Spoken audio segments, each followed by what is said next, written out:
Welcome to your stone-cold nightmare from Why Medieval Castles Were Death Traps. Boring history for sleep word count, approximately 1100. Hello again, sleepy listener. You're doing great. Lying there, breathing slow. Maybe one eye open, or both closed. Either way, we're here to drift into dreamland, while also wandering through one of the worst vacation homes you could possibly imagine. Because tonight, we're staying in a castle. And no, not the magical kind with floating candles, singing teapots, or mysterious towers hiding long-lost princesses. We're talking about real medieval castles, the cold ones, the wet ones, the ones that smelled like rotten stew, sweaty armor, and burning hair. The kind of places you'd think were safe, until they tried to kill you. Yeah, welcome to your stone-cold nightmare. The myth of the cozy castle. Let's start with the image you probably have in your head. You know the one. A fairy tale. Castle perched on a hill, birds singing, banners fluttering, some dude in tights playing a lute in the courtyard. Maybe a feast happening inside, with wine flowing and roast chicken spinning over a fire. Sounds nice, right? Yeah, reality check. The actual daily life in a medieval castle was rough. You were cold in the winter, hot in the summer, hungry most of the time. There was no Wi-Fi, no toilets, and definitely no coffee, and the walls were trying to kill you. Literally, castles were designed to keep people out, but they also made life miserable for the people inside. A fortress first, a home barely see. Castles weren't homes first. They were military tools, stone strongholds meant to survive wars, hold territory, and flex on your neighbors. And that meant everything about them was built for defense, not for comfort. Tiny windows so archers could shoot, but no sunlight could get in. Spiral staircases that twisted to give defenders the upper hand, but also made everyone dizzy. Floors made of wood that creaked and snapped. Roofs that leaked. Walls that dripped with moisture. Honestly, sleeping in a pile of rocks outside might have been more peaceful. And yet, if you were lucky enough to live in a castle, you were technically upper class, nobility, fancy, important, which means, congratulations, you now have 87 servants for uncomfortable chairs and exactly 0 ways to bathe. Danger lurks in every corner now. You might think, okay, sure, castles were uncomfortable, but death traps, that's a bit dramatic. Oh, sweet summer child. Let's just list a few of the delightful medieval castle features. Murder holes, literal holes above doors where defenders would pour boiling water, oil, or flaming sand onto enemies, and sometimes accidentally onto their own guys. Moats, full of sewage, rats, disease, and sometimes floating corpses, fall in and you're either dead, or worse, wet.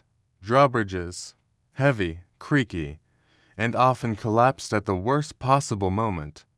Open flames, everywhere, and not in a cozy candlelight dinner way. In a your bed just caught fire kind of way. And that's just the architecture. Wait till we talk about the food. Nobody slept well. Now let's imagine it's bedtime. You're a medieval noble. You're finally ready to call it a night after a long day of pretending you care about grain taxes. You climb into bed, probably a wooden frame stuffed with straw, if you're lucky, and maybe a fur blanket if you're very lucky. The fire's crackling, there's a draft in the wall. You hear a rat skitter across the floor. Nice. Then comes the real fun. Other people, because you don't have your own room, or your own bed, or silence. You probably sleep in the same room with your servants, your kids, maybe some extended family, maybe a dog or two, and definitely a few fleas, and forget blackout curtains. There's just a hole in the wall where the cold night air and ghost stories sneak in. Why stay? You're probably wondering, if castles were so awful, why did anyone live in them? To reasons, status. Castles were symbols of power. You couldn't be a proper lord or lady without one. Safety. Sort of. When enemies attacked, a castle could protect you. That is, unless it turned into a starvation prison during a siege. But we'll get to that later. Still, castles were seen as strongholds. Better to be miserable inside a fortress than happy out in the open. At least, that was the idea, the setup for doom. So, to wrap up this dreamy little intro, here's what you can expect from your castle stay. You'll freeze in the winter, sweat in the summer, and slip on your way to the latrine. You'll eat meat that may or may not be rotten. You'll sleep in a group cuddle pile surrounded by whispers of war, plague, and possibly ghosts. And at any moment, the very building you live in might betray you, with falling rocks, fire, disease, or just really bad stairs. But hey, at least it's not a peasant hut. Probably. The drawbridge of doom from Why Medieval Castles Were Death Traps.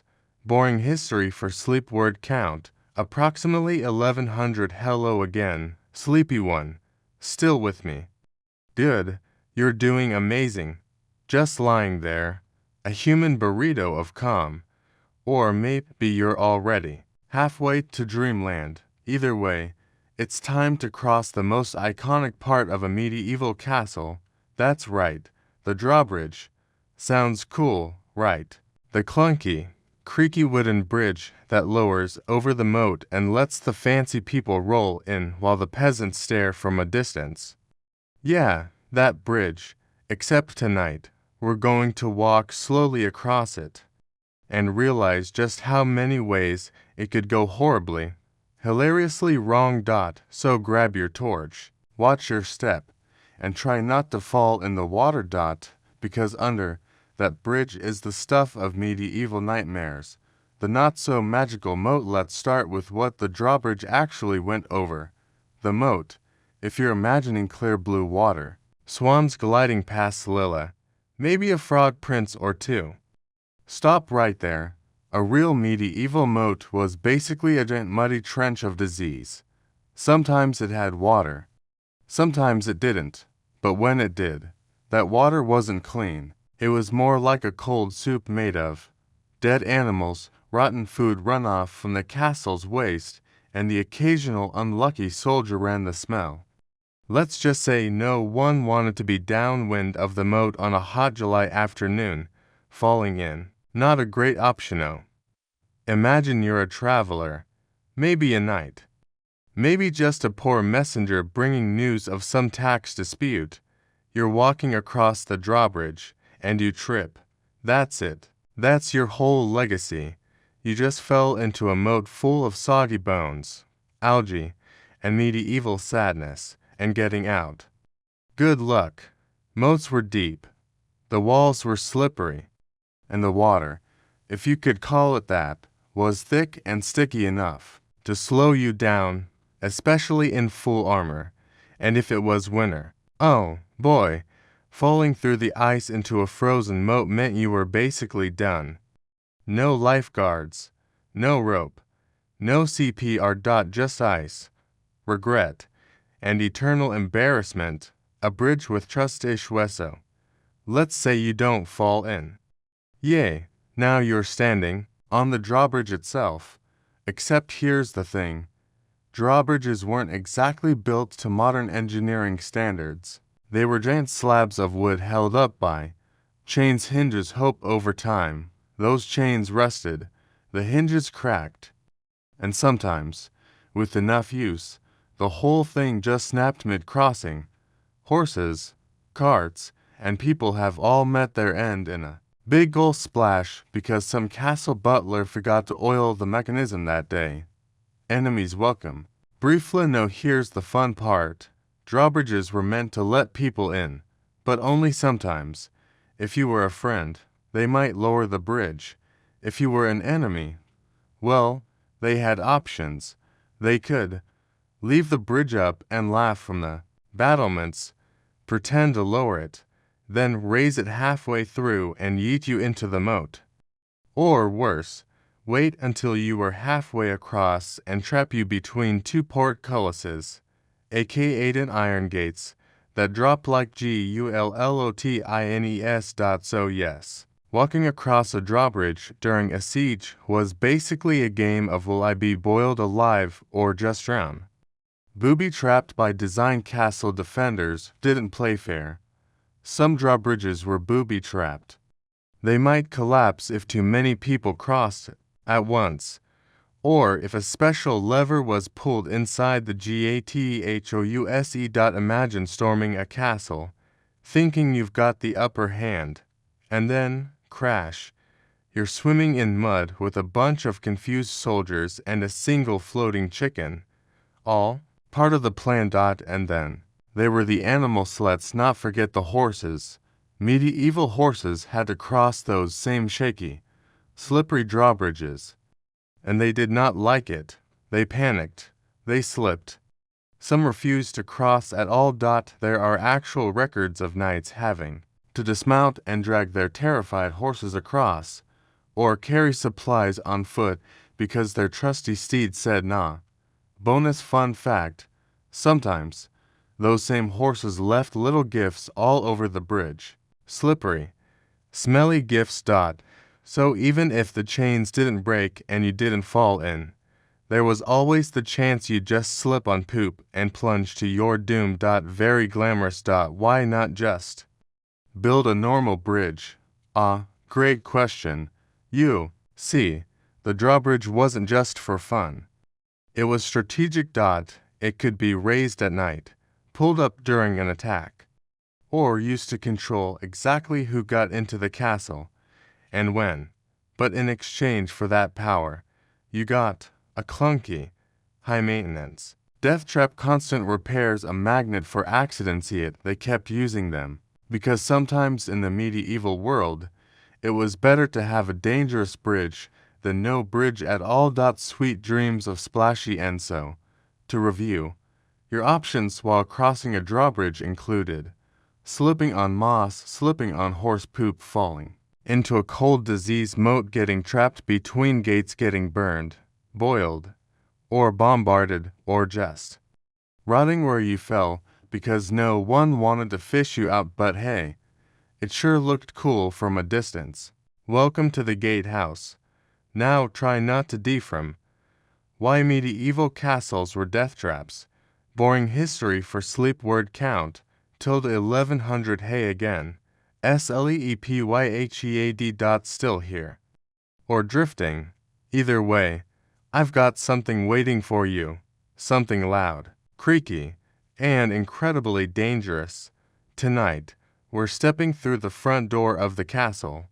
Not politely, not peacefully. We're going through the GATHOUSE. And let me tell you, this is not your average entryway. No flower pots, no welcome mat, just stone, steel, and a whole lot of oops your dead energy. So fluff your pillow, dim the torchlight, and get ready to learn why the gatehouse might be the most deceptive death trap in the entire castle. First impressions. Materth Gatehouse. Was your castle's face? Big, tall, impressive. It screamed you shall not pass in medieval stonework, but also whispered, come on in, nothing terrible will happen. It was the first line of defense, the main door, the choke point. It was also basically a meat grinder with stairs, because once you walked in, especially if you weren't invited, it could turn into the shortest tour of your life. The funnel of doom. Here's the thing about the gatehouse. It was intentionally narrow. Why? To funnel people in, tightly packed, shoulder to shoulder. So, if enemies tried to rush in, they'd be trapped like sardines in a stone hallway. Sounds like a good idea if you're defending it, But imagine you're one of the people trying to get through during a panic, or a siege, or a fire. Now you're stuck in a cold, echoey tunnel with no room to turn around, a bunch of panicking soldiers behind you, and very possibly something horrible dropping from above. Let's talk about that next. Say hello to murder hole. It sounds dramatic, because it is. The ceiling of most gate houses had murder holes, small openings where defenders could rain down death in creative ways. You might get boiling water, molten lead, ouch, flaming pitch arrows, spears, or rocks, or, if things got desperate, just actual poopy-ip. If they ran out of weapons, they tossed whatever they could find. If it was gross and gravity-friendly, it went down the whole. And if you were trapped beneath that, no umbrella was saving you. Portcullis panis. You've seen them in movies. Those big spiky iron grades that drop down to block a passage. That's a portcullis. Now imagine standing under one, and then hearing the chains rattle. You look up. It's falling. They were heavy, fast, and deadly. There's no pause button. No second chances. People have been squished. Horses impaled. Cart wheels crushed. All because someone pulled the wrong lever at the wrong time. And if you were inside the gatehouse when one portcullis dropped in front of you. And another behind, congratulations. You're now stuck in the worst medieval sandwich ever. Hot-footed guess sometimes. Attackers made it through the front gate. But here's the catch. The gatehouse was designed to make them regret it. Some castles had sloped floors, so oil or tar could be poured and lit on fire. Or they'd trap you in with portcullises and then just roast you like a turkey. And even if you dodged the fire, there were still arrow slits on both sides, where archers waited patiently to turn you into a pincushion. They didn't even need good aim. You were right there, in a hallway built to keep you still. No dodging, no dancing, just thud. Friendly fire fiascos. But here's the thing. This death trap didn't care who you were. There are stories, real ones, of guards getting locked out, or nobles crushed by accident, or delivery carts blocking the mechanism, leading to panic and chaos. One donkey, one broken wheel. That's all it took. Now your gate is stuck halfway open during an attack. And Jeff the blacksmith's apprentice is having a full-blown breakdown while holding a barrel of pickles. All part of castle life. The winter nightmare. No, let's make it worse. Add weather. In winter, the stones turned icy. The metal froze. Portcullises jammed. The floor got so slick you could ice skate through the hallway straight into an enemy's sword. Chains snapped more easily in the cold. So if the portcullis got stuck halfway up, too bad. You'd have to crawl under it like a sad little worm, hoping it didn't fall while you were halfway through. Nothing says cozy bedtime like the threat of sudden decapitation. Why even use this thing? You're probably wondering, why go through all this trouble? Because the gatehouse wasn't just a door. It was psychological warfare. If you were an attacker, it made you second-guess everything. If you were a resident, it made you feel kind of powerful, right up until you got locked out by your own dog. Still, for all its traps and horrors, the gatehouse was crucial. It held the line. It slowed the flood. It gave people time to prepare. And sometimes, it just straight up scared people away. Spiral staircases, built to confuse and kill from. Why medieval castles were death traps. Boring history for sleep. Word count, till the 1100. Hey there, brave sleeper. Still hanging in. You're doing great. Your blanket's warm, your room's quiet, and you've already survived the moat, the gatehouse, and probably a few boiling liquids. So, tonight, we climbed. Not metaphorically, we're heading up a real spiral staircase. one of the most iconic features of medieval castles. The kind that winds up narrow towers, curves sharply to the right, and looks super cool in movies. But, in real life, they were designed to make people dizzy, clumsy, and occasionally dead. So breathe deep. Wiggle your toes, and take it one step at a time. A trap that looks like a hallway at first glance. Spiral staircases look pretty, even charming. But the truth is, they were weapons disguised as architecture. They weren't made to help Grandma get to the second floor. They were made to mess people up, especially if those people were holding swords. Why? Because the stairs almost always spiraled clockwise going up. That meant anyone defending from the top had their sword hand, usually the right, free to swing. Meanwhile, attackers coming up had their sword arms pinned against the center column.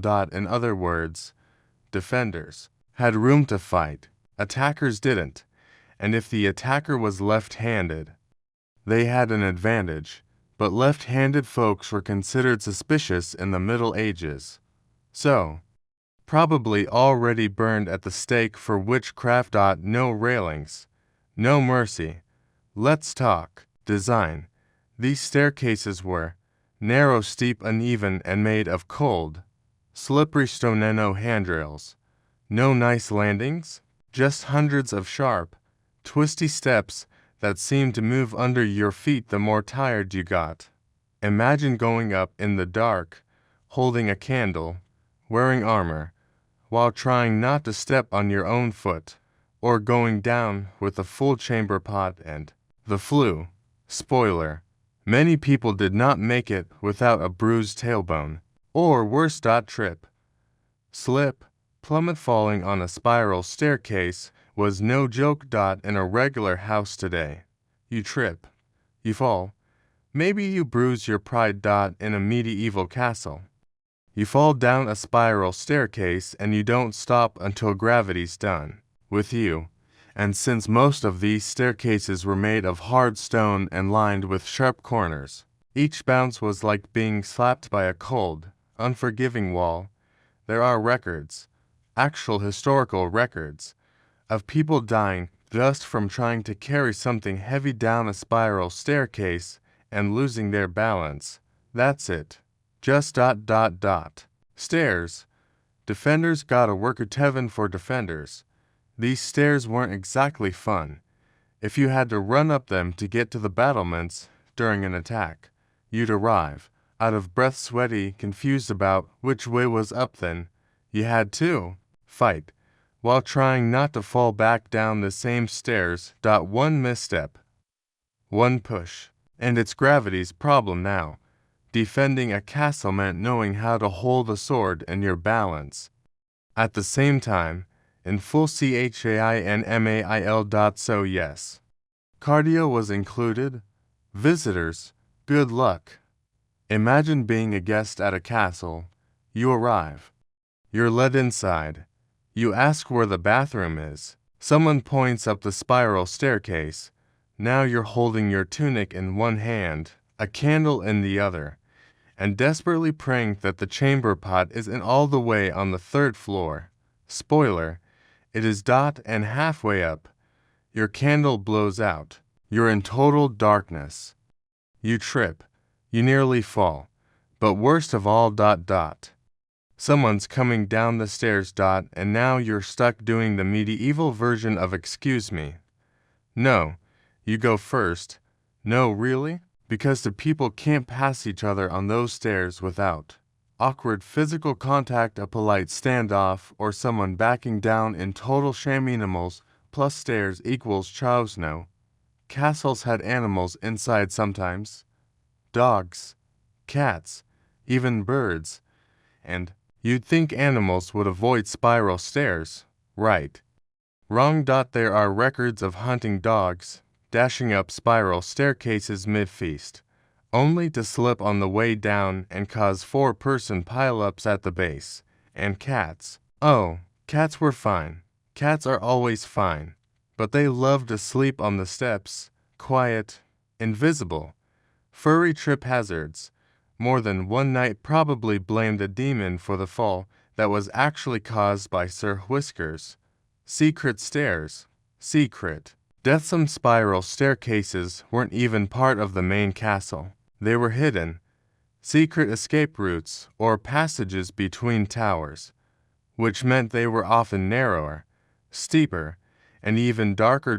And if you were trying to sneak down one of these during a nighttime siege, you better hope your foot didn't land on a loose stone, a rat, or the remains of the last guy who tried the same thing. These stairs didn't just kill invaders. They were equal opportunity traps. Stairs you'll never forget, so let's recap. Spiral staircases in castles were built to disorient and delay, designed to favor defenders lacking in literally any safety feature and responsible for more sprained ankles than sword fights. They were smart, effective, and terrifying. And if you ever visit a real castle and see one in person, remember, those aren't just stairs. They're strategic architecture designed to make sure nobody, and I mean nobody, reached the top in one piece. The Tower of No Return. From why medieval castles were death traps. Boring history for sleep. Word count, approximately 1100. Hello again, night traveler. Still tucked in. Still warm.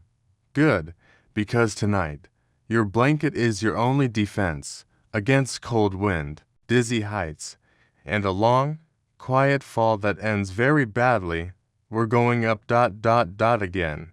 Only this time, we're heading to the castle tower. The tallest, loneliest, most dramatic part of the fortress. Great view. Terrible safety record. Towers were impressive, intimidating, and, for some unlucky souls, the last thing they ever climbed. So close your eyes. Take a deep breath, and imagine standing in a medieval tower, just trying not to sneeze too hard near the edge. Why so tall? Let's start with the basics. Towers weren't just built tall to show off, though that was definitely part of it. They were tall because you could see enemies coming from far away. You could shoot arrows down without being in range yourself, and let's be honest, height makes you feel powerful, but in exchange for that power, you got windburn, numb fingers, and a long list of ways to die before lunch.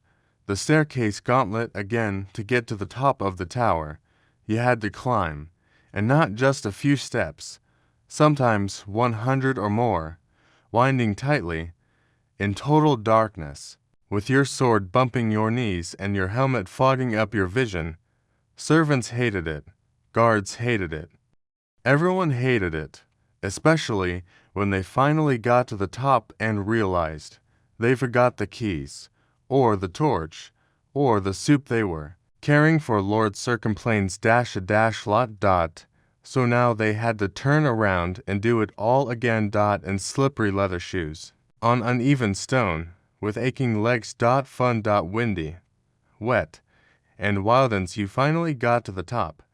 The view was breathtaking. Literally, because the wind up there could knock your breath out of your lungs.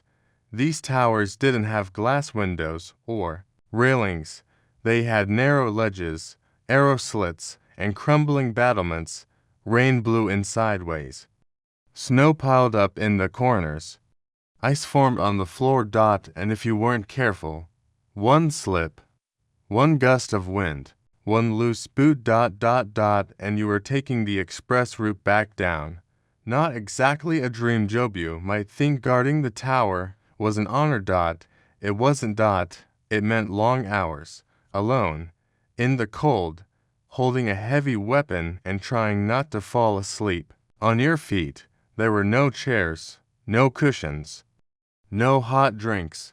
You just stood there, scanning the horizon, hoping you didn't blink and miss an enemy scout, fall over from boredom, or freeze in place like a human popsicle. Sometimes people would leave graffiti up there, scratched into the stone, bored, freezing little diary entries like, John stood here. Very cold. Hates birds. Unwanted roommates' towers were drafty. And where there's a draft, there are birds, lots of them, pigeons, owls, sometimes ravens, which the locals saw as omens of doom, because of course they did. Birds nested in the cracks, pooped on the floors, got stuck in armor. Some guards brought cats up the tower, just to chase them off. One castle had a literal tower cat that lived up there full-time. Also, spiders. Big ones. Lots of them. So, yes, standing watch at the top of a medieval tower. Basically a cold, windy, animal-filled panic cube. Sometimes.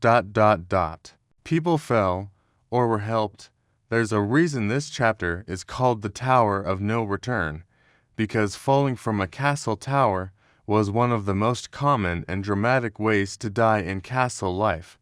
Some people slipped, some jumped. And some. Were pushed. There are legends of jealous knights, betrayed queens, unlucky messengers, all taking that final tumble off a castle tower after one wrong step or one angry noble.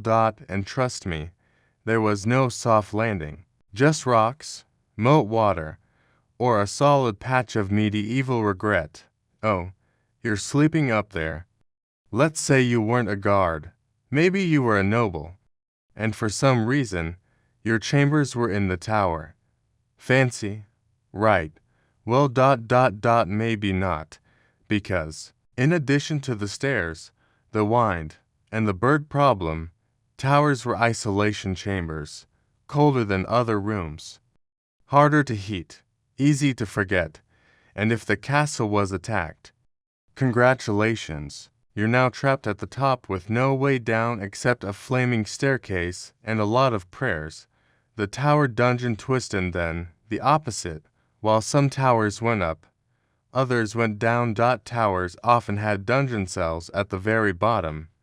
Deep, airless, damp little holes carved into the earth. They weren't like the dramatic prison cells in fantasy movies. They were more like a well with a door. No light, no warmth, just darkness, mold, and whatever creatures crawled in with you. Escape, impossible. And if the guard forgot you were in there, you just faded into the stone. So, whether you were at the top of the tower or the very bottom, your odds weren't great. The tallest trap of also let's review. Castle towers were hard to climb, miserable to guard, dangerous to sleep in, and perfectly engineered to send you flying off the edge if you weren't careful. They were both a symbol of power and a very real hazard. A death trap with a view. Fire hazards in a stone fortress. From why medieval castles were death traps. Boring history for sleep. Word count. 1100. Welcome back, my drowsy explorer. You've climbed towers, slipped on stairs, avoided poop bombs from above, and now, finally, it's time to warm up. There's a fire crackling in the hearth. It smells like smoke, singed bread, and slightly burning goat fur. You think, at last, warmth, but I'm here to tell you, you're not safe yet, because fire in a medieval castle wasn't just heat and comfort. It was the number one way the entire building could betray you. So tuck in. Imagine your blanket as a fireproof cape. And let's talk about how even in a fortress made of stone, fire was always ready to ruin everything. But wait. Stone can't burn, right? You'd think that. Castles are made of stone. Stone doesn't catch fire. End of story. Except, no, because while the walls were stone, everything else wasn't. Floors, wood, roofs, wood, ceilings, wood, furniture, wood, doors, stairs, beds, tables, beams. Yup, wood. Basically, a medieval castle was a giant rock wrapped around a very flammable sandwich. One spark in the wrong place, and your fortress became a medieval bonfire with really bad escape routes. The open flame lifestyle. There was no electricity, no batteries, no gentle lead glow. If you needed light or heat in a castle, your options were a torch, a fireplace, a candle, or setting something mildly on fire and hoping for the best, and these were burning all the time, day and night, in every hallway, every kitchen, every room where someone said, it's a little chilly. That meant flames were everywhere, flickering, unattended, and sitting next to curtains, straw, fur, and probably someone's medieval hairpiece. Lot of people lost eyebrows. Some lost entire bedrooms. Cooking was a fire-fueled gamble. Let's visit the kitchen.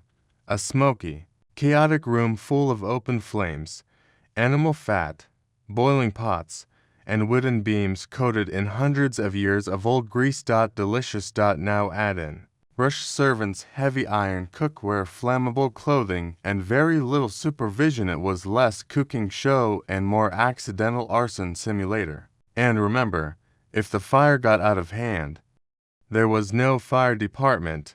You had buckets, maybe a well, and a lot of shouting. If the fire spread to the roof, the wooden beams could go up like dry hay, which, coincidentally, was also stored nearby. Chimneys were optional. Today, we expect fireplaces to have chimneys. Logical, right? In early castles, nope. Many fireplaces didn't have proper chimneys, just a hole in the ceiling where the smoke hopefully went, which meant most rooms were filled with smoke, ash, and coughing nobles wondering why their eyes were burning. And if that smoke didn't escape fast enough, it built up heat, caught onto something dry, and suddenly the Lord's favorite tapestry was on fire. Goodbye, heroic embroidery. Hello, room temperature panic, bedtime. More like burn time. Going to bed in a medieval castle was a dangerous little game, because guess what they used for warmth? Hot coals in pans under the bed, stone warmers placed beside the mattress, sometimes even miniature braziers, tiny open fires in a bowl. Now imagine falling asleep next to a literal fire bowl on a wooden bed stuffed with straw and covered in animal pelts. All while wearing flammable linen. NIGHTGOWNS. Good luck if you rolled over the wrong way. You woke up on fire. And no one's running fast in a wool nightshirt. Fires and the ups factor accidents were common. Ridiculously common. Historical records mention castles that lost entire wings to kitchen fires, had roofs collapse from candle-related disasters, had noble women's gowns go up in flames at feasts, or, and this is real, got struck by lightning and exploded. There's even a castle in France that caught fire during a celebration of its fireproof construction. Poetic justice. Medieval edition. Fire during a siege equals ultimate nightmare. No, let's say your castle under siege. Enemies are outside, hurling flaming arrows, torches, or, if they're feeling dramatic, flaming corpses over the wall. Meanwhile, inside, you're lighting extra fires to cook, boil water, and stay warm. What could possibly go wrong? Well, one flaming arrow lands on the roof. Nobody sees it. 15 minutes later, poof, the keep's on fire. The kitchen's on fire. Someone's eyebrows are gone, and you're trying to fight off invaders while also saving the pantry. Multitasking wasn't always a good thing. Firefighting. Medieval style. So, how did they handle it? Mostly with buckets of water smacking flames with wet cloth, shouting, and maybe just running in circles and praying there were no fire alarms, no sprinklers, and water had to be carried by hand from a well, barrel, or moat, which, by the way, might be frozen in winter or full of sewage. It's like trying to put out a house fire with a cup of tea and a strong sense of denial. Hot take. Fire was the worst. So let's review. Medieval castles were full of wood lit by open flames, bad at venting smoke, easy to set on fire, hard to escape from once they were on fire. Basically, fire was always a danger, and it didn't matter how rich or royal you were. If your sock brushed a candle at bedtime, the entire East Wing was in trouble. And let's be real, nobody wants their bedtime story to end with ... and then the entire castle turned into a barbecue. The chamber pot catastrophe. Why medieval castles were death traps. Boring history for sleep. Word count, tilde 1100. Welcome back, noble dreamer.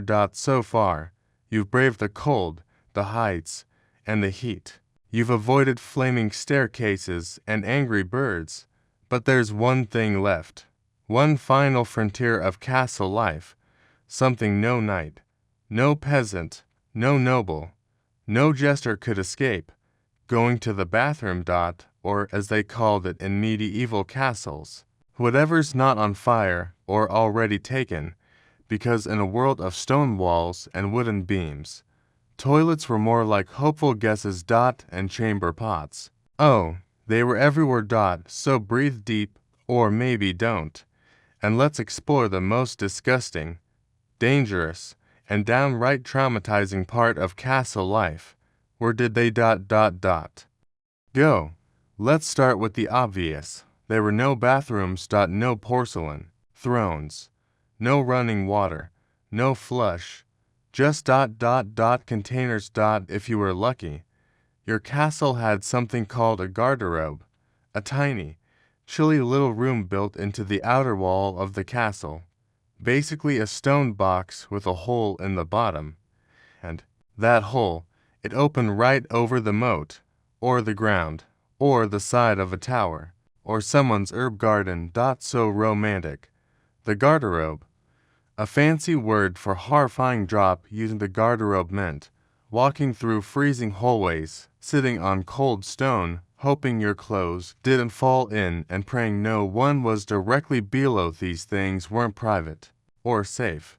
Some garderobes were multi-user, just a long bench with multiple holes, like a very cursed medieval carpool situation. And they weren't cleaned often. They didn't smell like lavender and lemon. They smelled like exactly what they were, a medieval poop chute in a wine tunnel. Chamber pots, the nightmare bull. Too lazy or scared to hike to the garderobe? No problem. That's what chamber pots were for. Ceramic or metal bowls kept under your bed or by the fireplace, ready to be used at any hour. It sounds convenient, until you remember. No one emptied them right away. People sometimes misguessed, didn't always ask before borrowing yours, and kids thought they were toys. No picture dozens of these little stink bombs scattered across the castle, full of last night's regrets. In summer, it got ... ripe. The window toss, a tragic tradition. But wait, it gets worse. When it came time to empty the chamber pot, where do you think it went? Into a nice sewer system, a compost pile? Nope. Out the window. People flung the contents into the street, the moat, or onto unsuspecting passers-by below, sometimes with a polite shout of warning like, "Guard Lou." Translation: look out. If you were walking by a castle wall and heard that, you ran, because what was about to hit you wasn't rain. Dangerous strips and slippery surfaces. No, imagine you're sneaking around a castle at night, trying to stay quiet, trying to be heroic. And then, splat, you slipped in something wet and mysterious. Is it water? Is it soup? Is it ... chamber pot juice? You'll never know. And honestly, you don't want to. That's how a lot of brave men lost their dignity, and possibly their lives. Death by slippery medieval mystery. Sewage meets structural engineer. And you might think, well, at least castles had moats. That helps, right? Not really, because remember, moats were not filtered. They were full of mud, trash, animal remains, rainwater, and yes, Human waste. Some castles had pipes or drains that went straight from the garderobes into the moat. Others just let it build up underneath, which means that nice defensive water barrier was also an ant, disease-filled soup. And if the enemy tried to sneak in through the moat, well, let's just say some sieges ended early due to nausea. Bathing, rare, risky, and ridiculously over. You might think, surely they bathed to deal with all this, right? Nope. Bathing was rare. Tubs were heavy. Hot water was hard to get. And some people thought bathing made you sick. Plus, castles didn't have plumbing. So even if you did get clean. The moment you stepped back into that chamber pot minefield, you were dirty again. Instantly. And sometimes the toilet collapsed. Remember those garderobes built into the wall? They were held up by wooden supports. Sometimes. Those broke. Mid-use. Which means a few unlucky souls literally fell out of the castle while going to the bathroom. No dignity, no glory.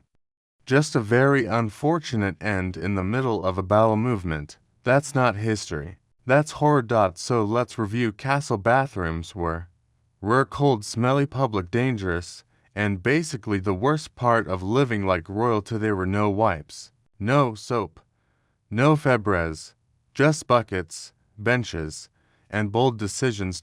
So next time your modern toilet flushes, say thank you out loud. The dungeon wasn't for decoration. From why medieval castles were death traps. Boring history for sleep. Word count, approximately 1100. Hello again, weary traveler. You survived stairs, fire, and flying poop. So what's next? Let's head underground.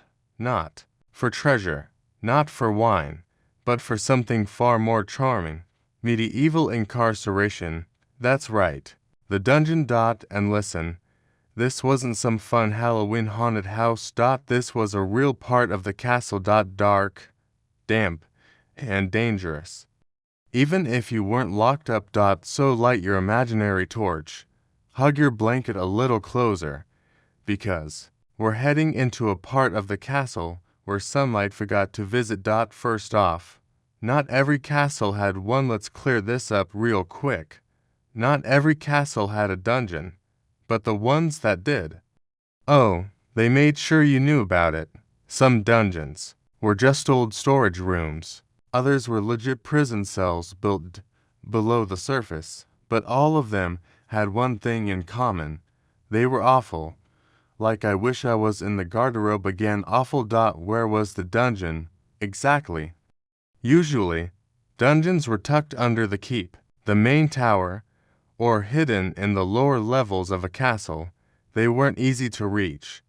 You had to go down narrow stone stairs, past echoey halls, through squeaky wooden doors. And then darkness, the kind of darkness where even rats get confused. And yes, they were rats, big ones, possibly smarter than the guards. The dungeon was often the coldest, dampest, quietest, most miserable spot in the entire fortress, and that's saying something. Remember the moat, who got thrown in there? You'd think it was only dangerous criminals, right? And nope. In medieval times, you could end up in the dungeon for owing money, insulting a noble, losing a battle, spilling a drink on the wrong person, or just being on the losing team in a feud. Sometimes even knights were tossed in there. No trial, no appeal. Just ups, you annoyed Lord Cranky Boots, off to the pit with you. Dungeon design, pure misery. Let's talk layout. Most dungeons weren't cells with comfy beds and bars like in movies. They were tiny stone holes with no windows, one door, one bucket, and a whole lot of moisture. Some were so small prisoners couldn't stand up straight. Others were pits, literally dug into the floor. You got tossed in through a trap door, and that was your life now. Food came in the form of crusty bread tossed down after one remembered you were still alive. And if you were lucky, It wasn't moldy. Torture. Sometimes, unfortunate, let's be real. Not all dungeons were just for storage and timeout. Some had rooms or equipment used for persuasion. Yes, that kind of persuasion. Like racks, iron maidens, whips, chains, spiky chairs, things with names, like the Pear of Anguish, which honestly sounds like a very bad medieval fruit salad. Now, not every castle used torture. It wasn't universal. But if you were in that kind of dungeon, you didn't sleep. You just waited for the next horrible surprise. Even guards hated it. No, here's a twist. Even the people working in the dungeon hated being there. Guards were cold, bored, nervous. They were down there all night, listening to weird sounds, smelling weird smells, and wondering if rats were plotting something. Some guards straight up quit. Others took bribes to look the other way. And some poor souls got locked in by accident and weren't found until much, much later. Which is medieval for ups, air, light, hope. Forget it. Most dungeons had no ventilation, no torches, just natural darkness and echoes. Prisoners couldn't tell day from night. Their sense of time gone. Sleep schedules destroyed, sanity teetering on the edge. And let's not even talk about the smell.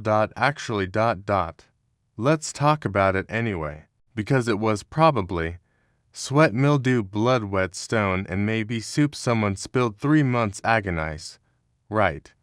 Escape plans were useless. Thinking of tunneling out. Good luck. The walls were thick. The floors were thicker. The rats weren't helpful.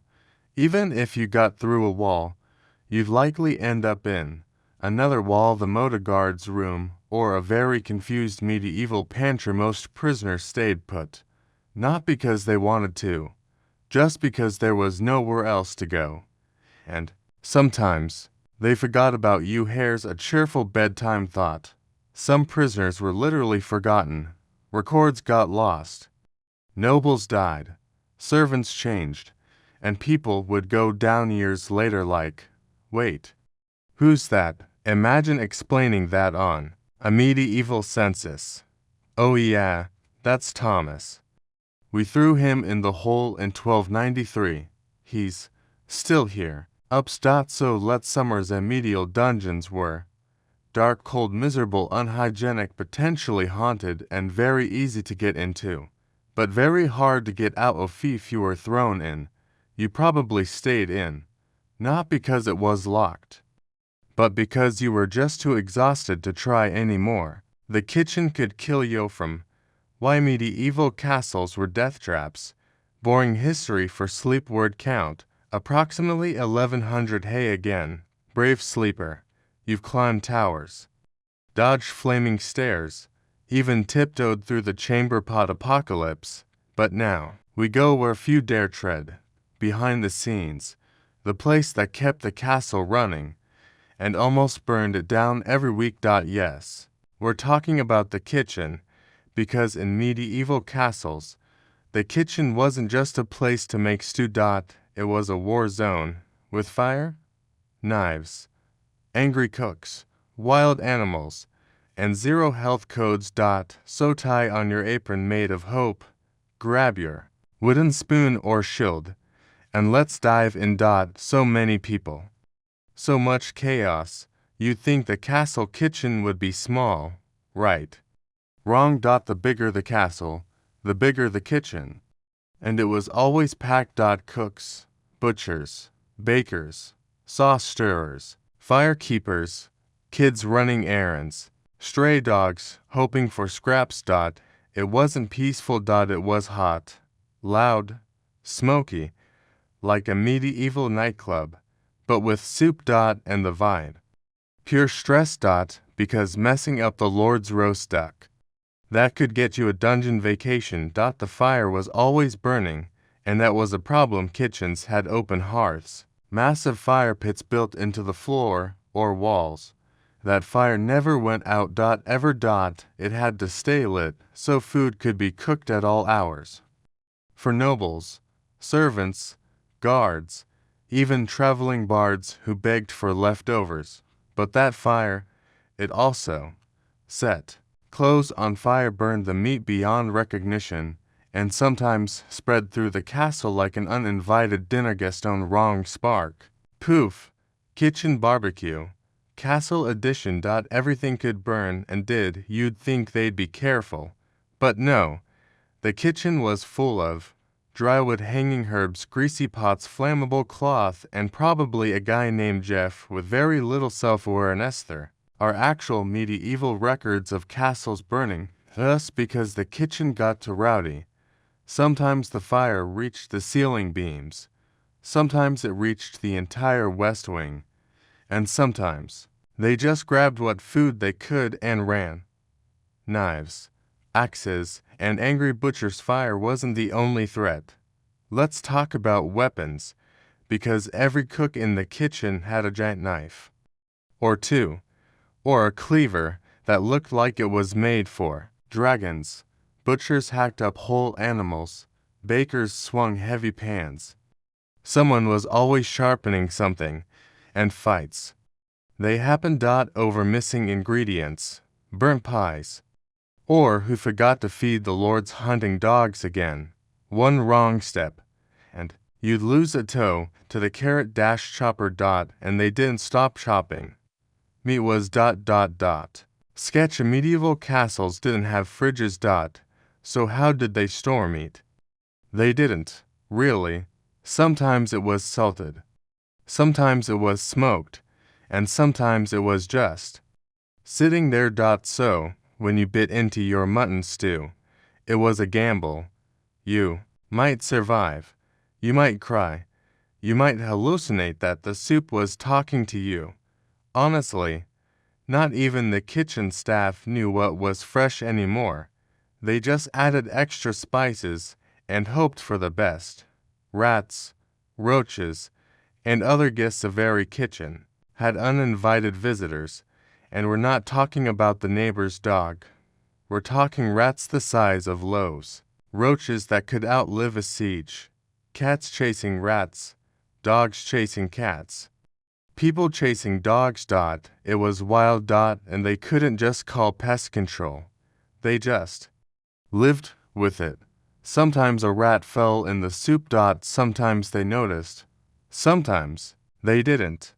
Bon appetit. Giant cauldrons of Mr. Ribbit Castle equals big appetite, which meant they had massive cauldrons of stew going at all times.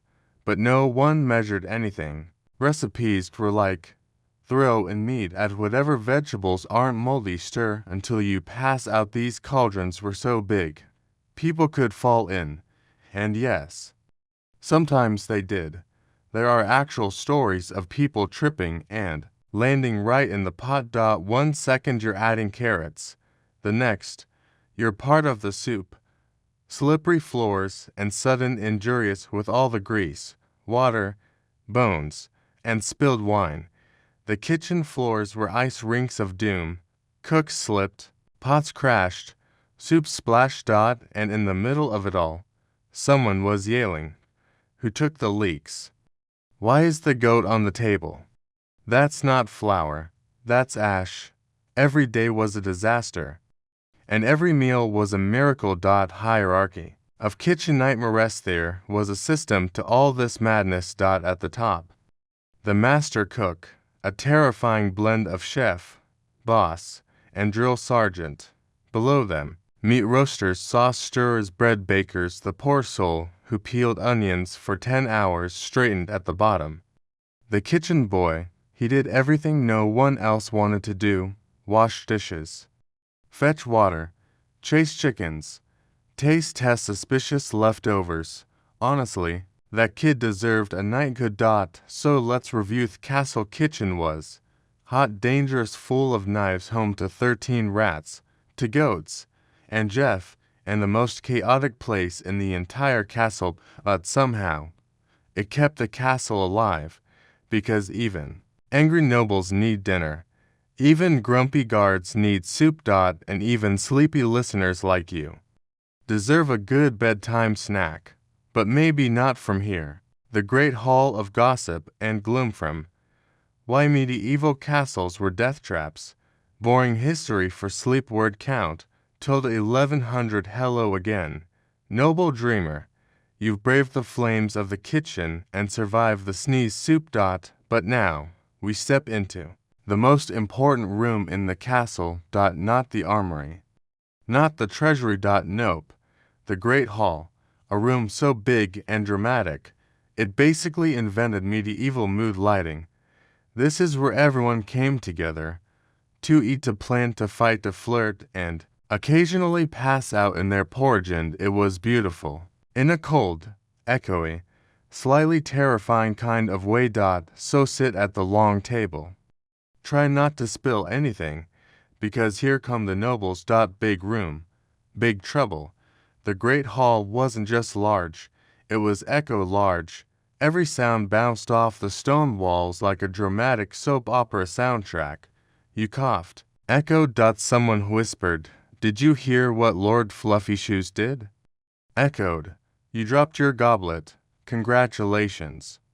Now the whole castle thinks you're clumsy, and when everyone eats, meets, and argues in the same room, let's just say, privacy was not a medieval strength, cold as a crypt. Name says great, but the heating situation, not so great. Even with damp fireplaces, the room was drafty. Wine slipped in through tiny cracks. Your breath fogged the air in winter, and the stone walls held in nothing, except your regrets. Some castles tried to hang tapestries for warmth, which helped a little, but mostly, people just ate fast and wore extra cloaks, or sat near the fire and silently judged everyone else. The food looked better than it tasted. Let's talk dinner. Feasts in the great hall were legendary. Roast meats, pies the size of helmets, bread so hard it could be used as a weapon. But here's the truth. It looked amazing.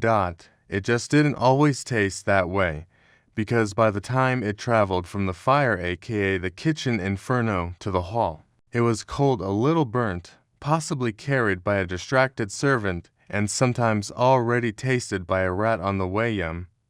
Goblets, gravy, and guaranteed spill. Seating in the great hall wasn't exactly graceful. The tables were wobbly, the benches creaked, the trencher's bread plates went soggy fast, and the drinks, mostly ale, sometimes wine, always spilled. Add knives, no napkins, and lots of side-eye glances across the table, and what do you get? Danger dining. Half the drama in the castle started over. Someone taking the last drumstick, a sauce-related insult, or someone burping too confidently after dessert. Entertained. Unpredictable. During feasts, you didn't just eat, you got a show. Maybe a bard, maybe a juggler, maybe a dancing bear. True story. But entertainment was hit or miss. Some nights you got a traveling musician with a harp and a story. Other nights, you got a guy pretending to be a chicken for 2 hours, and no one could leave, because the Lord was laughing hysterically, who sat where. It mattered. Seating was everything. The Lord and Lady sat at the high table, raised above everyone else like the final boss level of dinner. Then came the knights, the trusted nobles, the priests, and way down the hall, you, probably with the cold soup. Where you sat told people everything. Your status, your relationship with the Lord, whether or not you were likely to be poisoned. Okay, not really. Actually, sometimes, really, whispers could destroy you. Forget swords. Gossip was the real weapon here. The great hall was where secrets got whispered, rumors got launched, and reputations got torched. Noble ladies side-eyed each other. Knights bragged too, loudly. Servants heard everything and told their friends later by the fire. You could rise in favor one meal and be exiled by the next. All it took was one badly timed comment about the Duke's haircut the morning after. Chaos. Feasts went late. Really late. People got drunk. Arguments started. Someone danced on a table. A chicken went missing. By the next morning, the hall was a disaster zone. Spilled ale, broken mugs, uneaten pies. Someone snoring in the corner, and guess who cleaned it? The servants, or, if they were lucky, the dogs. Not just dinner.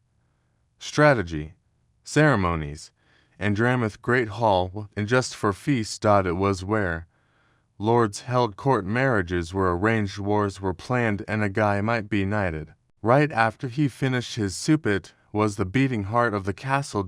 And sometimes the scene of epic breakdowns, like the time someone confessed they were in love with the enemy's daughter, or a time a pie was revealed to contain live birds. And everyone screamed, that really happened. Look it up. So let's review. Great Hall was huge, cold, loud, full of gossip, and never boring. It was where you came to eat, scheme, spill things, and accidentally start a feud. But it was also where you felt part of the castle, even if your seat was near the rats. The Tower of Terror. No, not that one from Why Medieval Castles Were Death Traps.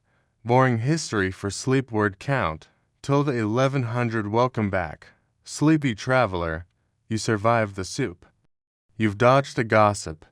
You even made it through the dancing chicken incident in the Great Hall. But now we're heading higher. To the place where every step feels like a gamble. The castle tower. Tall, imposing, mysterious, romantic. Not really, because while towers look great on postcards, living in one was a slow, spiraling nightmare. So grab the railing, if there is one, and take a deep breath. This is going to be a climb. First, let's talk stairs, aka stone death. Spirals. Towers were tall, really tall, and guess how you got to the top? Stairs, but not normal, friendly stairs. These were narrow, uneven spiral, and usually covered in something suspiciously spiral, so defenders could swing swords more easily, while attackers fumbled going clockwise. Great strategy, unless you lived there, because even castle staff had to carry food, water, or possibly a fainting noble up 100+ steps every single day. And don't even ask about bathroom trips. The view came with Wineburn. People loved the idea of tower views, panoramic vistas, rolling hills, enemies marching toward you. But the reality, it was windy all the time. Towers were draft magnets. Windows weren't really windows, just slits in the stone wall. So the wind howled, the rain leaked, and your favorite tapestry flapped like a haunted flag. Want a romantic night in the tower? Only if your idea of romance includes freezing toes and ominous creaks. The tower room, charming or cursed. Let's say you made it to the top. Time to relax. Not quite. Tower rooms were usually tiny, damp, full of echoes, and slightly tilted, because the stonework had settled, which is medieval for sinking. Sometimes they were used as bedrooms, other times studies, or even private chapels, but mostly storage for stuff no one wanted to deal with, like rusty armor, extra banners, or possibly a haunted suit of chain mail. The cold was personal. Heating a tower room, good luck. The fireplace was usually small, or broken, or non-existent. The wind crept in through every crack. The floors were stone, the ceiling dripped. And lighting a fire up there, dangerous. Many towers caught fire because someone tried to warm their feet and accidentally roasted the whole turret. So people just froze, wrapped themselves in wool, cursed the architect, waited for spring. Then froze again. Defense, or death trap. Towers were built for defense. They had arrow slits, thick walls, and a nice line of sight to shoot at invaders. But here's the problem. They were also impossible to escape. If the castle got attacked and you were stuck in the tower, you had two choices: wait it out and hope they didn't burn the place down, or jump. Dramatically, some towers had trapdoors, secret passages, even ladders to other towers. Most just had stairs. Endless, cursed stairs. The bell tower panic. Some towers held bells. Big, loud, glorious bells that signaled feasts, danger, or weddings no one wanted to attend. But ringing the bell was a job that came with risks. The ropes were heavy. The pull had to be timed perfectly. And if you stood too close, the bell could swing and knock you into next week. Also, lightning loved bell towers. So if a storm rolled in while you were up there, you had a decent chance of becoming crispy toast. The ghost problem, let's be honest. If anything in the castle was haunted, it was the tower. Echoes, shadows, drafts that felt like cold hands. And there were always stories. A lady who waited for her night and never came down, a prisoner who vanished without a trace, a cat who learned Latin and cursed the architecture. Maybe not the cat, but towers were creepy. Even if you didn't believe in ghosts, spending a night up there alone would definitely change your mind. Pigeons, bats, and other neighbors' towers were just home to nobles. They were prime real estate for bats, owls, pigeons who refused to leave, and the occasional raccoon that somehow got past the guards. You'd wake up to cooing sounds, flapping wings, or weird smells no one could identify. Once, a castle guard reportedly tried to evict a hawk from a tower. The hawk won. Falling was a real concern. No railings, no safety standards. And the stairs, worn smooth by centuries of clumsy boots. One wrong step, and you were sliding like a sack of turnips into history. Even worse, some towers had open balconies. Great for speeches, terrible for storms, loose shoes, or dramatic betrayals. You know the phrase fall from grace. Yeah, this is where that came from, probably. So let's review. The tower was cold, creepy, dizzying, windy, haunted, and oddly full of birds. It looked cool from outside, but inside, it was a stone tube of despair. Still, it gave the castle its silhouette. And let's be real, without the tower, it's just a big house with too many stairs. Welcome to the dungeon. Abandon all hope and socks from Why Medieval Castles Were Death Traps. Boring history for sleep. Word count, approximately 1100. You've feasted in the hall. You've climbed the windy tower. You've judged the dancing bear. All very noble of you. But now we go down. Way down, into the one place in the castle that everyone feared, but no one could ignore. The dungeon, a place so creepy, so cold, so full of questionable smells. It made the rest of the castle feel like a spa day. So steel your nerves, because this chapter, it's about damp walls, clinking chains, and why you really didn't want to make the Lord angry. What even is a dungeon? Let's clear something up. When people say dungeon, they picture a spooky stone room, flickering torches, rats wearing tiny cloaks, a guy in chains shouting, "I'm innocent." And that's mostly true. But technically, dungeon just meant a prison inside a castle, usually tucked under the main hall or buried in a lower tower. They weren't always for long-term punishment. Sometimes they were holding cells. Other times, torture zones, or just a very effective way to get people to stop complaining about dinner. The air down there, not great. As soon as you entered the dungeon, the air changed. It was damp, cold, musty, and smelled like old socks mixed with despair. No windows, no sunlight, just torchlight and echoing drips. You could taste the mildew. Some dungeons were so Deep underground, the walls leaked water from nearby wells, which meant you got to enjoy prison and a minor flooding hazard. Charming. Let's talk chains. No dungeon was complete without some good old-fashioned chains. Not for decoration.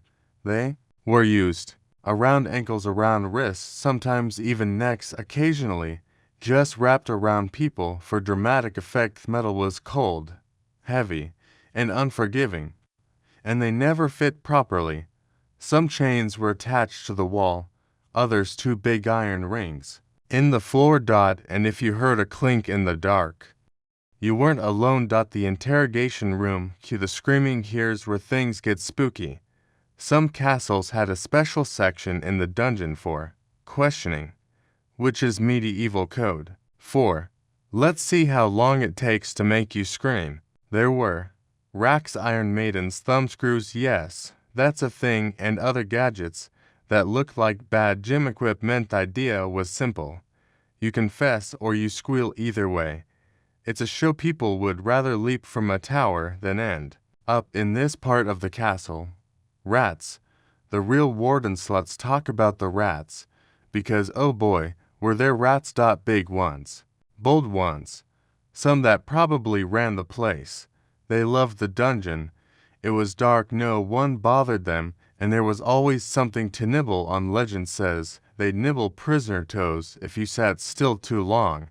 But that's just a myth. Probably, realistically, they just ran around being terrifying and occasionally stealing bits of bread or socks. Rats love socks. Prisoner perks or lack thereof. Let's say you were locked up. What did your daily life look like? Wake up on cold stone, eat some questionable gruel, maybe try not to step in a puddle, shiver, swat away a rat, shiver more, sleep, no books, no visitors, no pillow. Sometimes they toss a little hay on the floor. Luxury. And if you got sick, too bad.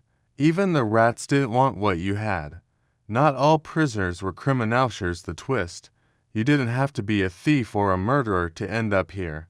You could be a political rival, a noble's annoying cousin, someone who sneezed at the wrong time, or a servant who overheard the wrong gossip. Sometimes it was strategic. Hold someone ransom. Keep someone quiet, or just send a message, a very chilly, moldy message. Escape. Ha! Want to escape? Good luck. The doors were thick. The guards were bored but brutal. The locks were massive and weirdly complicated. And even if you did pick the lock, where would you go? You're underground, in a fortress, with only one exit that's guarded by a guy named Greg who hasn't blinked since Tuesday. Yeah, you're not going anywhere. Famous dungeon residents. Some dungeons got famous guests. Kings, knights, even bishops. 1 guy got thrown in a dungeon for losing a chess match. Seriously. Another spent years writing poetry on the wall with a bone. By candlelight.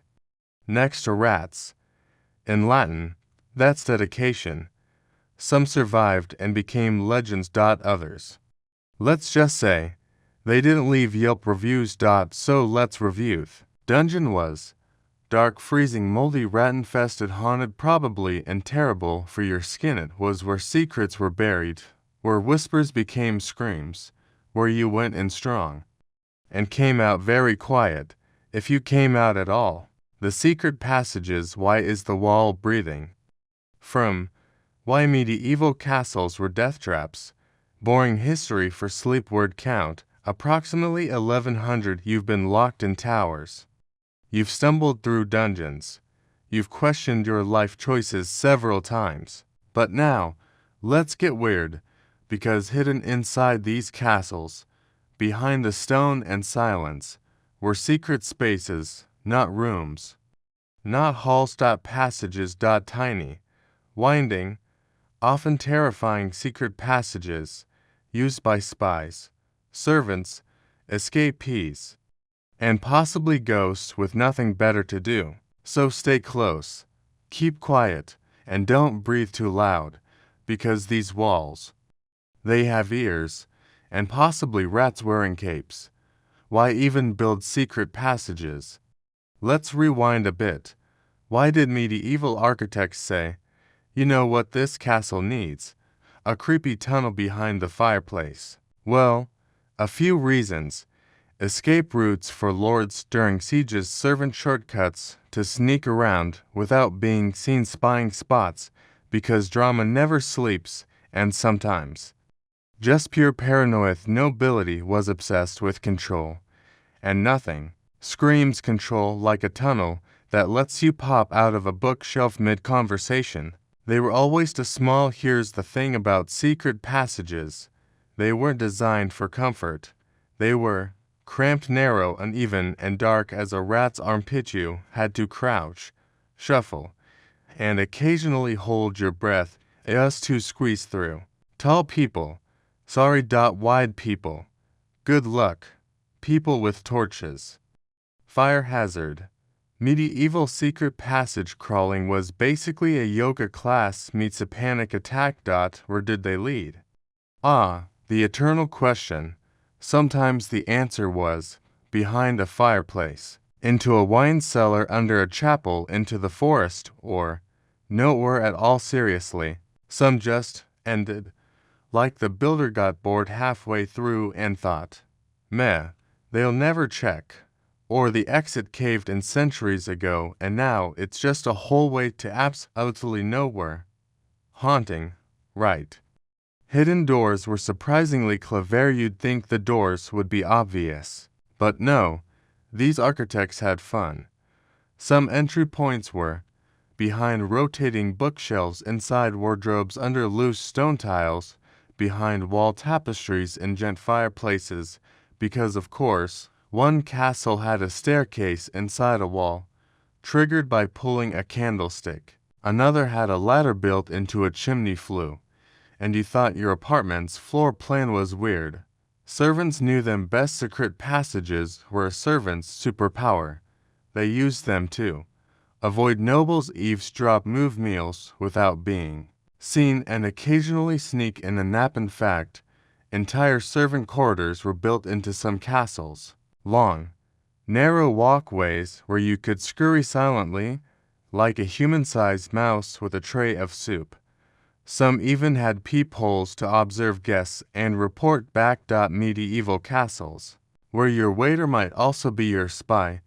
Danger was built in. Secret passages sound cool, and they were, until they weren't, because they were unlit, unventilated, and probably full of spiders. With medieval grudge, people got lost in them, tripped in them.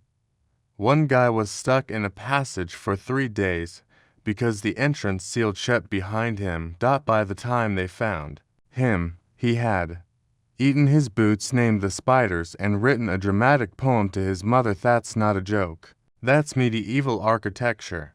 Spies loved these things. Castles were full of secrets, and sometimes so were the walls.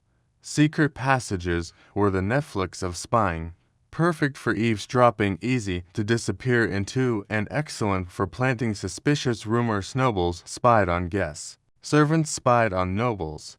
Guards spied on everyone. There's even a legend of a jester who used a secret wall tunnel to sneak pies into the dungeon. Truly, the hero we didn't deserve. They were ghost stories. Obviously, you know what happens when you mix darkness, silence, echoes, and centuries of drama. Ghosts, or at least ghost stories. Secret passages were said to be haunted by weeping maids, patrolled by headless knights, occupied by angry monks who got trapped mid-Chanton passage was reportedly cursed. Anyone who entered would get stuck until they told the truth. Talk about medieval lie detectors. Not all passages were human-sized. When something worse. Some castles had crawl tunnels. Tiny little shafts, barely big enough for a child, used for spying, or airflow, or bad decisions. One account tells of a kid who got sent into a passage to retrieve a pet ferret. He got the ferret. Then spent 6 hours screaming for someone to pull him out. Medieval childhood. Everybody. So let's review script passages were creepy, narrow, ingenious, dangerous, and absolutely not up to code that they were built for. Sneaking, spying, escaping, and the occasional haunted Ferethi made castles feel like living mazes. And while they were clever, they were also part of the trap, because if you didn't know where you were going, you weren't coming back. Cooking in chaos. Why is everything on fire? From Why Medieval Castles Were Death Traps. Boring history for sleep. Word count, approximately 1100. You've wandered through echoing halls. You've tiptoed through tunnels. You've almost been eaten by a rat in a hat. Now it's time for something a little more domestic. Welcome to the castle kitchen, the beating, boiling, occasionally smoking heart of medieval life. You might think, oh, a kitchen, cozy, warm, probably smells like bread. Wrong. This was chaotic, sweaty, smoky warfare with vegetables. And trust me, nobody was safe. First, picture the scene. Medieval kitchens weren't like your quiet home set up with a cute spice rack and electric kettle. Nope. They were massive stone rooms filled with roaring open fires, piles of wood, blood on the floor from animals, usually loud, greasy, bustling madness. Air was thick with smoke, steam, and stress. You weren't cooking dinner. You were surviving a culinary battlefield. The menu. Surprisingly wild. Castle kitchens didn't just whip up soup and bread. They cooked for nobles, servants, random visitors, entire banquets that lasted for days. The menu included roasted swan, boiled eels, stuffed pig faces, pies full of live birds, yes, seriously, and something called blancmange that was neither white nor a ming. It was less about taste and more about showing off. Look at my goose wrapped in gold leaf. Check out this jelly shaped like a castle. Did I mention I ate a porcupine last Thursday? The fires never stopped. Cooking meant fire. And lots of it. There were multiple giant hearths, always burning. No stoves, no timers, just roaring flames and burnt eyebrows. The fires never went out, had to be fed constantly, were controlled barely by tired men with buckets, and sometimes exploded when fat dripped the wrong way. Fire safety. That was called running and yelling. The kitchen was one spark away from becoming a grilled castle. Let's talk about the meat. Meat was the star of the medieval table. But first, you had to meat it, because it was alive. Animals were brought in whole. Pigs, cows, deer, even peacocks. They were slaughtered, skinned, gutted, plucked, and cooked right there. Blood drained into buckets. Organs piled up in corners. And somehow, people still had an appetite. There's even a recipe for hedgehog stew. Don't ask. The tools. Big, heavy, dangerous. Medieval cooking tools were not delicate. They were swords for dough, shields for frying pans, spears for skewers, and ladles the size of a toddle. Everything was made of iron, weighed a ton, and could double as a weapon. If someone made you angry in the kitchen, just accidentally knock them with a turnip masher. They'll get the message. Hygiene was, let's say, optional. Listen, they tried. Water was heated in big pots.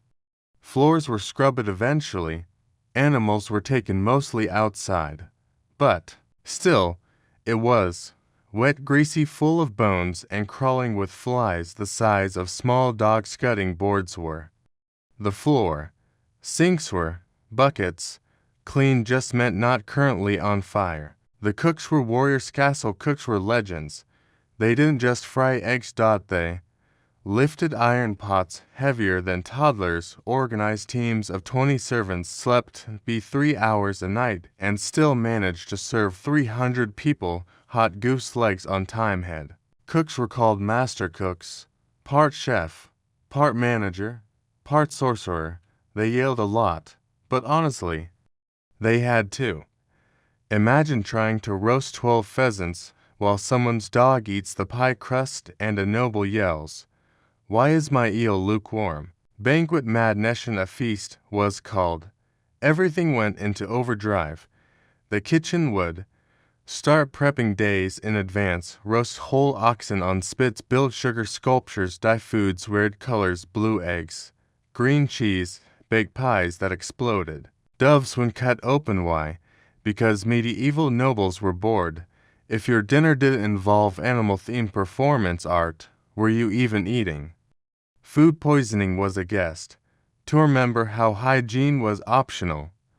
Yeah, food poisoning was part of the package, especially with undercooked meat, bad fish, questionable milk, and aged meat that aged a little too far. People thought spices could fix spoiled food, so they just dumped cinnamon on everything and hoped for the best. Fun fact, some medieval dishes had more clove than meat. Tasted like fear. So let's review castle. Kitchens were chaotic, flaming, noisy, slightly terrifying, and extremely underpaid. They fed hundreds. They made miracles. They sometimes caught fire. And the cooks, absolute champions, covered in grease, yelling about gravy, somehow feeding a castle full of people who are definitely going to complain anyway. The end of the castle era. Rats, cannons, and leaky roofs from why medieval castles were death traps. Boring history for sleep. Word count, approximately 1100. You've explored every corner. You've climbed towers, dodged traps, tiptoed through haunted hallways, but like all things in history, and cheese left out too long, castles eventually went bad. Not suddenly, not with fanfare, but slowly, piece by piece. They just stopped being the powerhouses they once were. So, tonight, gentle dreamer, we watch the castle crumble. First, cannons ruined everything. Let's talk about the loudest problem first, gunpowder. Once cannons rolled onto the scene in the late medieval period, everything changed. Because stone walls that once deflected arrows, boom, gone. Moats, cute, but ineffective. Tall towers, now giant targets. Castles were built for spears, bows, and angry shouting. They were not built for flying metal doom balls. Suddenly, even the most intimidating fortress could be reduced to fancy rubble in a few well-aimed blasts. The castle's time as the ultimate stronghold officially over. Then the roof started leaking with no battles to fight and no lords to impress. Castles started falling apart, literally. Roofs caved in, tiles slipped off, rain got in. And when rain gets in, mold parties, mold in the walls, mold in the tapestries, mold on your toast, probably. Medieval stone buildings were not waterproof. They needed constant upkeep, which was fine when you had an army of servants and endless gold. But by the 1500s, most lords had moved into comfy manor houses with actual windows. Rats took over. The rats had been there the whole time. They just got bolder. With kitchens empty and halls abandoned, rats basically said, "Hey, nice castle. We live here now." They nested in walls, scavenged in crumbling pantries, held tiny, whiskered feasts on what was left of the grain. There's even an old letter from a priest complaining that he couldn't give a sermon because rats chewed through the Bible, the Lord's word. Delicious. People stopped wanting to live there. This is probably the most medieval thing of all. People stopped using castles because they got bored of them. They wanted more comfort, more light, fewer haunted staircases and castles. Yeah, not delivering. The noble trend shifted toward manor homes, places with fireplaces that didn't smoke out the room, and maybe even a door that didn't creak like a dying walrus. Plus, no moats to fall into when you've had one-to-many meads. Some castles became prisons because of course they did. Big, cold, isolated buildings, perfect for locking people up. Many abandoned castles were repurposed as military prisons, debtors' jails, political holding cells, or places to stash your very annoying cousin for a while. Nothing like waking up in a former lord's bedroom, now with barred windows and a bucket for a toilet. Luxury.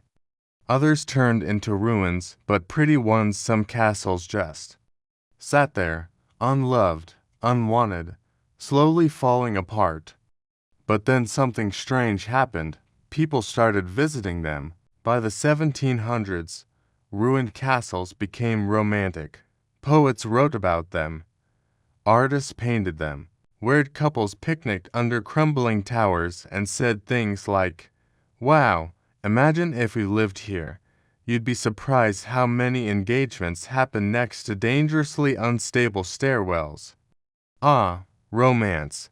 They became tourist attractions. Fast forward to now, and what are castles? Selfie factories. We visit them too. Imagine being a knight, say, "Whoa, this place is old," and buy overpriced keychains in the gift shop. Some castles were restored. Others were left as spooky ruins. Some even became wedding venues, hope you like ravens circling overhead. But the truth is, they're mostly bones now. Beautiful, historic, oddly damp bones.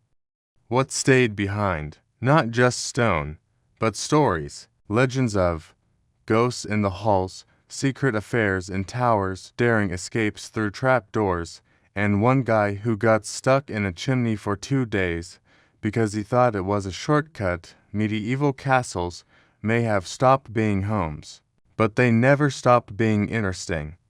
So let's review what ended the castle era. Cannons, mostly rain, weirdly rats, always in fashion, because velvet cushions beat drafty halls. People left, time moved on, and now, these ancient death traps are history's favorite set pieces. They crumbled with style, they aged with grace. They collapsed, memorably, and so, dear listener, you've made it. 15 chapters of stone, smoke, mold, and madness. You know how castles were built, lived in, feared, and forgotten. You've seen the turrets and the toilets, and now you rest. Because the drawbridge has lifted, the torches are out, and the ghosts are, well, hopefully quiet tonight. Sleep well, brave sleeper. The castle may be gone, but the weirdness forever remains. Let me know if you'd like a polished full version of all 15 chapters in one image prompts. For video scenes, a title card, script, or intro narration, or help starting the next video in your sleepy history series. Chat